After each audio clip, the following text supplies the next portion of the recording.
knowing the difference between assets and then liabilities, and then focusing your energies on building assets and then shutting down liabilities. If you're an accountant watching our show this morning, I plead with you to suspend your definition of assets and liabilities based on accounting. This morning we're talking about assets and liabilities based on wealth creation and financial independence. And we'll pick our definitions from the man you quoted from, Robert Kiyosaki. He said, an asset is anything that puts money in your pocket. It's as simple as that. A liability is anything that takes money out of your pocket. It's as simple as that. You want to be financially independent, you want to create wealth, focus on building assets rather than liabilities. An asset is anything that puts money in your pocket. Yes. Liability is anything that takes money out of your pocket. When it comes to wealth creation, when it comes to financial planning, when it comes to financial independence, it's the cash flow that matters. The important question is money coming to you or money is leaving? If money keeps leaving, you will either be stagnant at one place or you may even find yourself in a hole. When money keeps coming, then you start building towards financial independence. So our discussion this morning is focusing on, look, let's spend our energies on assets rather than liabilities, knowing the definition of assets and liabilities. But in practicality, yes, would you say then that assets and liabilities are strict to wealth creation? Yes. Is it a kind of a straitjacket thing? Okay, so based on our definition, we cannot completely avoid liabilities. You cannot live a life where you completely avoid liabilities, but we can reduce the liabilities and we focus on assets. So it's important to understand this. If we want to create wealth and we want to become financially independent, it's very important to understand the concept of assets and then liabilities, whether money is coming in or money is going out. So give us an example of what assets are. Okay. Yes. So nothing is an asset or a liability. It depends on, yes. That's funny. Yes, nothing is an asset or a liability, and I will explain it. Okay, so what do the rich buy then? They'll buy assets. The poor can buy the same thing they call assets. Robert Kiyosaki says the rich buy assets, but the poor and middle class buy liabilities they call assets. So they buy liabilities, in their mind they have bought assets. Okay, let us better understand this. So yes, share with us a list of items that you would call assets. You said nothing. Now I'm even getting more confused. Yes, nothing is an asset. Okay, so I'll give you an example. Okay. One, a car. All right. Can be an asset or a liability, depending on what you are using the car for. Okay, so let's say I got a car. Yes. For my personal use, not for work. Yes. Really. Yes. That becomes what? Like I said, we cannot completely avoid liabilities. You may need a car, but as to whether it's bringing in money or taking money out is where we want to focus on. So, for example, you buy a car, you use it for work. Your work schedule is such that you are seated at 8:30 or 9 a.m. and then you close at 5 p.m. If I move a lot, if you are not the kind of person who moves, that same car can bring you to work in the morning. That same car can get out there to be turned into Uber from 8:30 or 9 to 5 p.m. when you close, and that car can pick you home. In that case, the car becomes an asset rather than liability. But I mean, owning a car today is not a luxury. Because then I am getting on this Uber. Yes. Let's say I didn't even have a car. I'm getting on this Uber. I'm having to pay for it. Yes. Looking at the distance. Yes. Where I am probably headed, and the number of errands that I am running. If I put all that together in a day, and I'm having to spend so much, and I'm thinking, okay, why not get a vehicle that will make it easier and probably cheaper? Yes. You said running errands. Why are we running errands? Part of your job, it's bringing in money. You are being paid because we are running errands. So it makes a lot of sense to have that car. But what about, even with the car, we can drill down further on the type of car. I did a presentation somewhere. A young man comes to me and says, on asset and liabilities. Say, wow, I didn't understand asset and liabilities. I bought a 4-wheel and I'm spending like 600 cedis, 700 cedis a week buying fuel. Of course, in his mind, he didn't even know that when it comes to cars, there are sizes in terms of engine and consumption. So buying a smaller car, a 1.2, a 1.6 liter engine against a 4.5 liter engine can make a big difference in terms of cash flows. So there are considerations in making that decision to acquire that item, be it an asset or liability. And the consideration is cash flow. Is this thing going to take money out of my pocket, or is going to bring money into my pocket? And don't forget, I said we may not be able to completely avoid the things that take money out of our pocket, but we want to shut them down as much as we can. The same car can be used for rentals. In a presentation in one company, we finished, somebody called me, I think about 2 months later. He had bought a Hyundai Santa Fe for the wife. But after the presentation, he said, wow, this car could be used for rentals. My wife teaches in a school where you don't have to pay more than 2 cedis if you want to board the Trotsky to get to the office. And guess what? They are making more than 4,000 cedis every month from that Santa Fe that the wife was taking to school, drives to school, parks the car on the school compound, and then when she closes, she drives that car back home. So we cannot avoid completely as liabilities, but we are saying that from today we want to focus our energies on building assets rather than liabilities. A photocopier machine can be an asset. A laptop can be an asset. Even the phone can be an asset. Your car can be an asset. Your house can be an asset. Anything can be an asset or a liability. Depending on how you use it. Depending on how you use it. Whether it is bringing money to you or it is taking money out of your pocket. So once again, in your book, you say that most houses considered to be assets are liabilities. One of the liabilities that a majority of people put their monies into and mistake for an asset is a house. And you quote a popular TV advert where a man is asked what a man's biggest investment is. And of course, the response was his house. And you say that is not entirely true. Yes.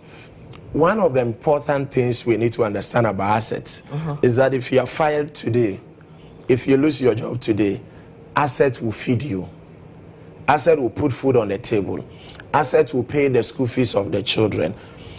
If you lose your job today and you have liabilities, liabilities will eat you up. One of the major challenges I've seen is people spend all their lives building one house. So you meet a 57-year-old man who has 3 years to go on retirement.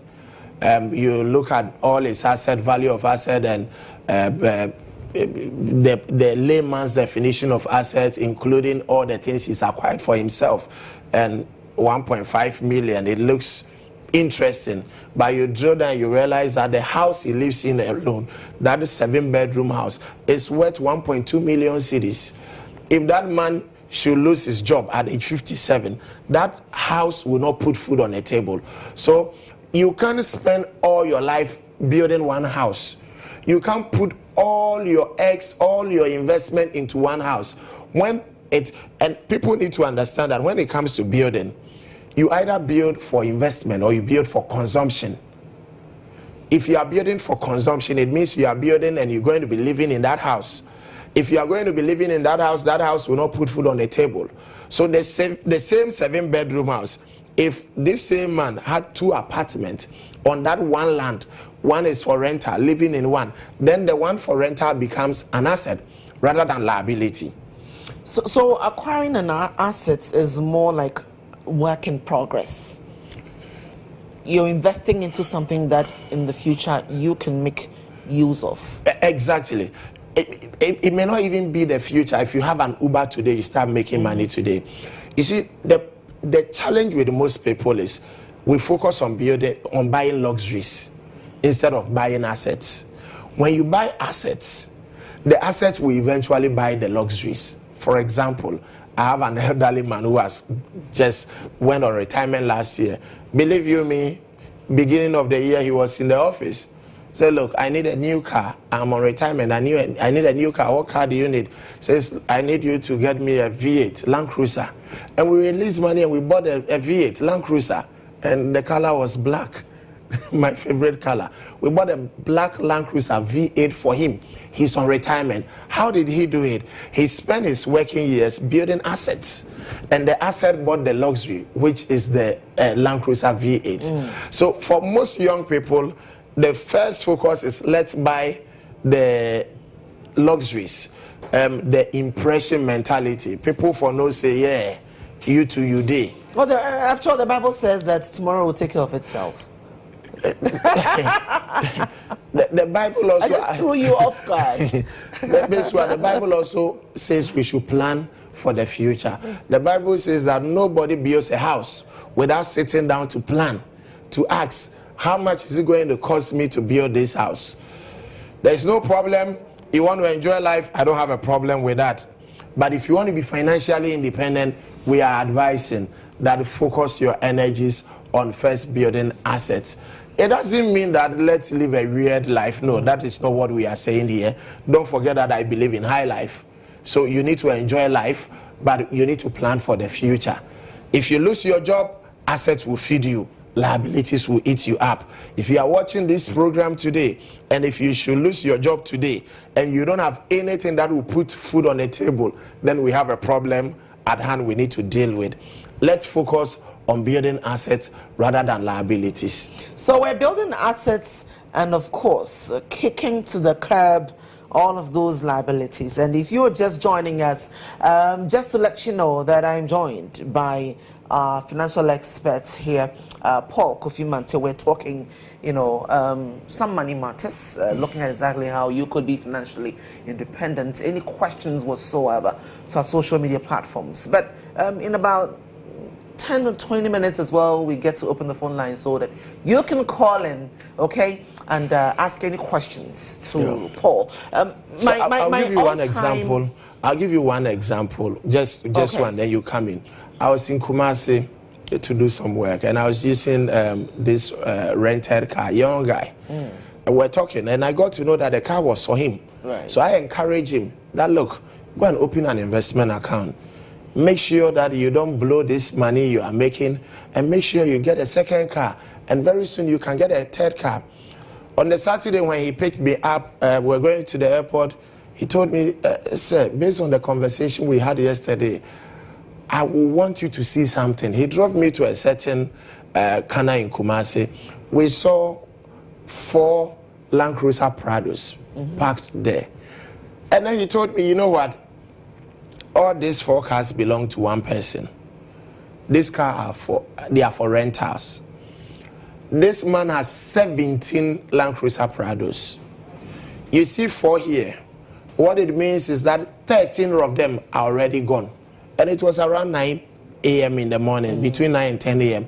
And the guy told me that every Saturday by 11 a.m., all the 17 cars are out there, rented. And guess what? You rent a Prado in Kumasi, you pay 700 cedis a day, you buy your own fuel, and you tip the driver. Wow. 700 cedis. What it means is that this man makes 700 cedis multiplied by 17. Let's say that he gets just one client a day. Even if it's just one client a day. If it's even one client a day, that is 700 cedis a day. Wow. And on that fateful Saturday, 13 of the cars had gone out already. So that would be 13 multiplied by 700 cedis. Yeah, because then some might not necessarily do the whole day. Once you rent the car, it's for the day. Okay. Yes. Right. Once you go in for the rented car. But that's big money. I mean, that's a lot of money. So what some people have even done, some people have the same Prado. They talk to some of these rental companies, and they come to an agreement that, look, we'll keep your car, we'll maintain it, we'll fix it for you, and we'll give you a flat amount every month. So we are giving you 4,000 a month, 3,000 a month, 5,000 a month. So you know that rain or shine, at the end of the month, you are getting your 4,000 cedis out of that car. But go to a number of homes, you would have Prados parked on the compound, because they probably have 4 cars. They have 5 cars. 2 of the cars are gone mother is using one, father is using one, children are probably using one, but you have another car parked on that compound. Can we convert that car into an asset? It's a question we need to ask. So some of the things that take money out of our pocket, we can ask ourselves this important question. Can we change that thing that takes money out of our pocket into an asset than it remaining a liability? Another example, I have a client, somebody who was living in a 5-bedroom house, beautiful house at a good location, who had 2 children. After one of our encounters, he decides that, look, I'm going to rent out my house. So he rents out his house for $1,500 a month. And moves into $1,500. Yes, a month, and then moves into a rented house, and he's paying $500 a month. So out of the house he's been living in all these years, he starts making a net of $1,000 every month, and that is decent money. But for most people, money has nothing to do with emotions.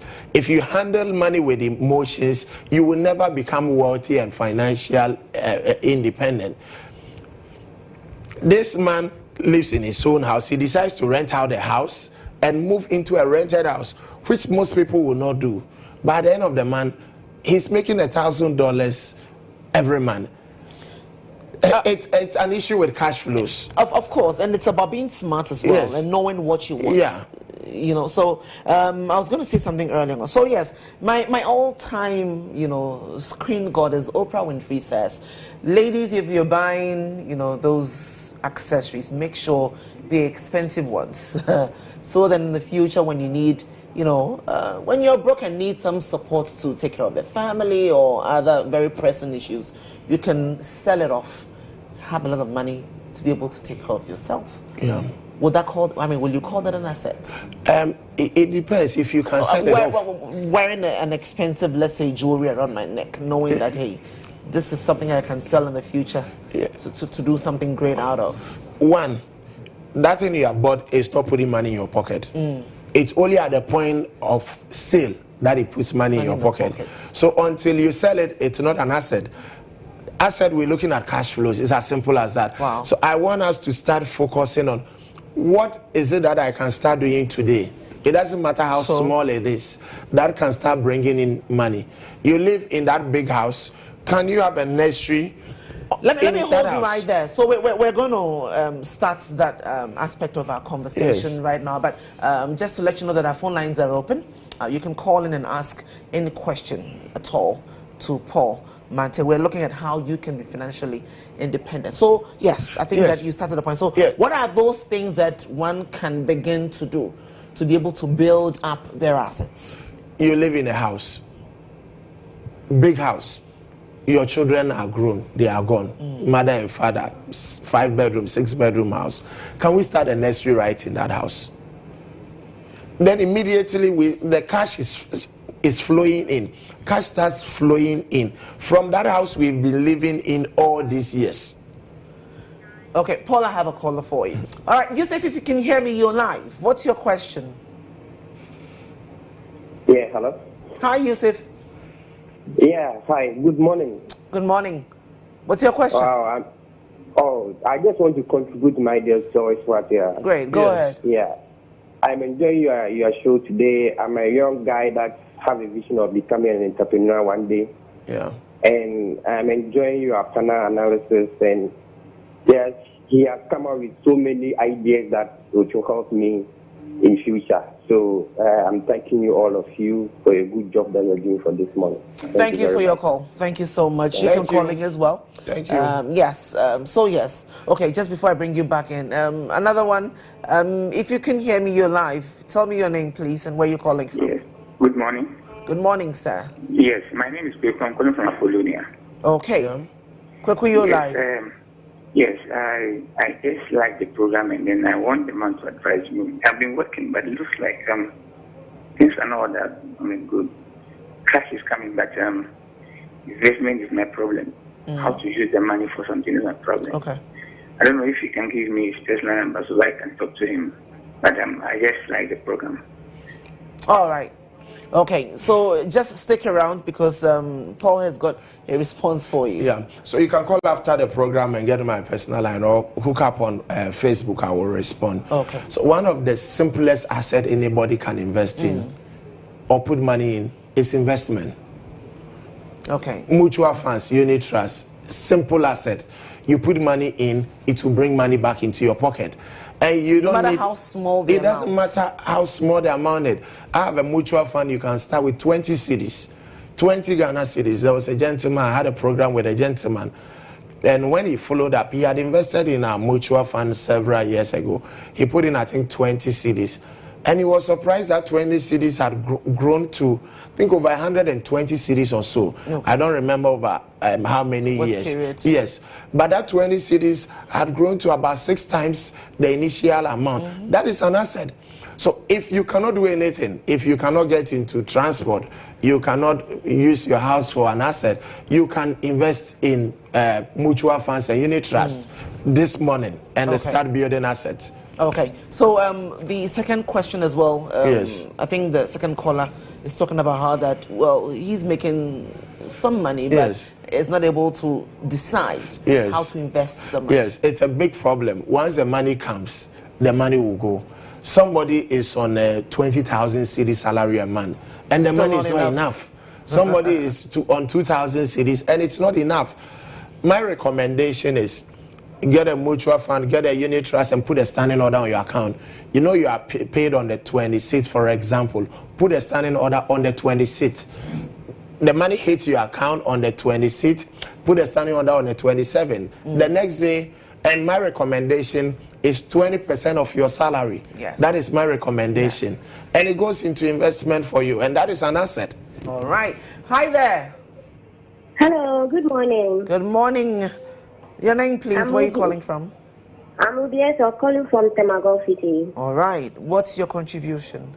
I'm really happy about this program. And I'm a young girl, but I'm a diabetic. That's my problem. I'm a diabetic, and I want to become a great entrepreneur. I want to become a farmer.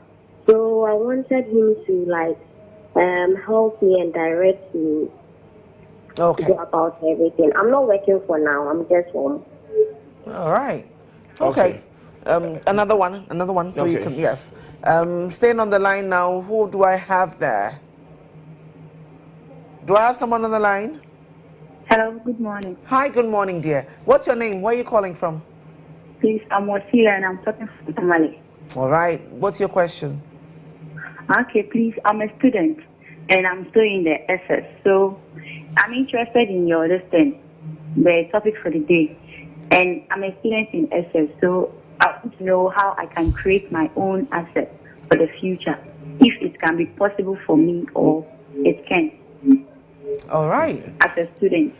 Most definitely. My young niece, 13-year-old, has started her own business. Yes. What is she into? School. Well, she's into all of these illustrations. She's such a great artist. I'm happy that young people are interested in this. So when you get out of school, your focus is not on how to prepare CVs and application letters, but you can start your own business and possibly employ somebody. So for the student, and then I'll go to the other caller. If you have a freezer at home, you can start selling ice block. It is not going to cost you any additional money. You have a freezer already. It's already connected to the electricity. Start preparing ice block and start selling. You are in business. The freezer becomes an asset. The lady who said she's diabetic, that area I cannot handle. It's not my area. She wants to be an entrepreneur, and it's looking at options. Yes. What options do you think are available for her? I will not sit on this show and tell her what to do, but I will say look at your personal interest first. Right. If you have an interest in a certain area, you need to ask yourself if you can convert that interest into an income generating venture. For some people are very good at talking. You could look at how you can use the power of words to make money. You become an MC. I know a woman who specializes in being MC for the traditional marriage ceremonies. what we normally call ochiame. And she specializes in that area and makes a lot of money out of that area. So you could even look at personal talent and all that and look at how you could make money out of that. Our phone lines are choked. Let me take another call. Your name, please. Yeah, hello. Hello. Hello. Yes. Please tell us your name and where you're calling from. Yeah, my name is Adam. So I'm reaching you from Tamale. All right. Your contribution? Yeah, I was just listening to you and I'm so excited. I wanted to ask the man who I'm also a secondary school graduate, and from then I started to, I'm working with Gold Coast investment accounts, and also they also have the interest of buying these shares, and I don't know. I wanted him to elaborate more on, as a young man who is capable of putting his money on investment and buying shares. I don't know how that one is going to be. Paul Mante's got you. Just hang around, okay? Let me go now to our front planes and speak with Timothy. Timothy, if you can hear me, you're live. What's your question? Yes, I'm Timothy, and I'm at a yes, I'm at a front planes, and then we have a house, and we have acquired some land, and I want to go into mechanized farming, and the money, the capital is not there. I need an advice from him. All right. Thank you for your question. I didn't get it. I didn't really get the caller before Timothy. I didn't get him as well. I think but Timothy, if you want to start a business, and I'm sure another day we will treat that, don't let the first issue be capital. Capital, if you went to a bank or one of these financial institutions and it's a startup, they may not support you. So look at family and friends. Every bank, every financial institution will provide you with support. Want to see that you started something, you are generating some cash flows, and they will definitely jump on board. So I would recommend talk to family and friends, your networking, and then it doesn't matter how small the money is. Let's start from somewhere. Yeah, I think that the best way to begin a business usually is to get support from family and friends. Exactly. And at that point, you can't immediately go into loans and the like. But once you start, the banks will jump on board. Most definitely. Yeah. So Elizabeth Amoa on Twitter, you say great discussion, very educative. Ishmael Jones as well says, please, what's the name of his book? The books? I have 3 books. I have 4 books, but I have 3 available now. One is entitled Foundation for Financial Independence. Right. And that has 16 keys you need. The second one is Financial Independence is Possible. It has 16 keys. One of the keys in that book is Build Assets, Shut Down Liabilities, what we are discussing this morning. And the third book is entitled Operation 1 million Ghana cedis. How to make your first million Ghana cedis. Please, where do we get these books? Tell us where we can pick up copies. Yeah, Challenge Bookshop, a number of shelf filling stations. I think Kafui Pick is from the 37 shelf filling station. Or you go to my Facebook wall, Paul Kofi Mante, drop a message there, somebody will respond, and we can deliver to you. It doesn't matter where you are in this country. There you have it. Yeah. Paul, what is the biggest asset one can have? Tricky question. I'll say investment, paper assets. Paper assets. Paper assets. Why? They don't require your energy. You buy it, you go to sleep. I call them automatic money machines. Right. Paper assets. You buy a mutual fund, you buy a unit trust, you go to sleep and your money works for you. We've talked about several things. Starting a school at home, it requires your involvement. Uber, you need to monitor. Transport business, hiring and all that, you need to monitor. Right. Financial as a paper asset, you put your money there, you go to sleep. You only call for statement. So I think that will be the biggest asset I will recommend. I am a little biased towards paper assets, maybe because of what I do. And if you get it right, I think one of the shows I mentioned, one of my clients who is on retirement at the moment. Yes. It makes 60,000 cedis interest a month. Yes. And this is from paper asset. What he did was to focus on assets rather than liabilities. And now he's on retirement, and the assets are buying the luxuries for him. we just before retirement, we bought his retirement car, a Grand Cherokee, for his retirement. So this is so practical. Just that we are telling viewers it won't happen in 1 year. If you are looking for a Sakawa, this is not a show. If you're looking at something that will make you a dollar millionaire in overnight. 6 months, that is not what we are preaching here.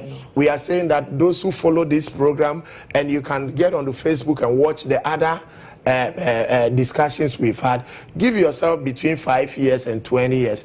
Anybody can be a millionaire.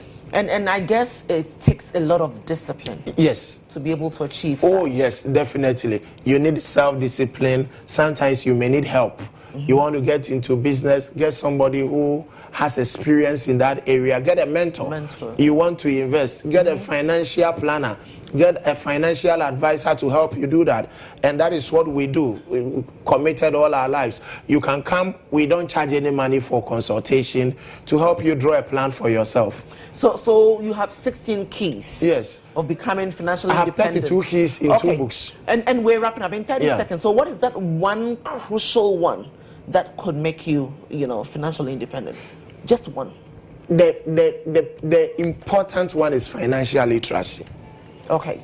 We need to be informed. You need to be informed, exactly. Okay. Money is one form of power, but what is even more powerful is financial education. Right. So I would say financial education is the most crucial one we need to build wealth, create wealth, and become financially independent. Paul Kofi Mante, as always, you did justice. Thank you. Thank you so much. Thanks to you. I'm looking forward to making the first million. Yes, we will do that together. Don't worry. And I know that some names come to mind when you hear $1 million Ghana cedis. All right, listen, it's a wrap on this segment. Hopefully it's been helpful. You want to hook up with Paul on his Facebook page, Paul Kofi Mante. Drop any message, any question at all that you have for him. You definitely will get back to you. All right, listen, still to come, Chenfa is in the house, but more updates on the traffic situation where you are. So traffic check now.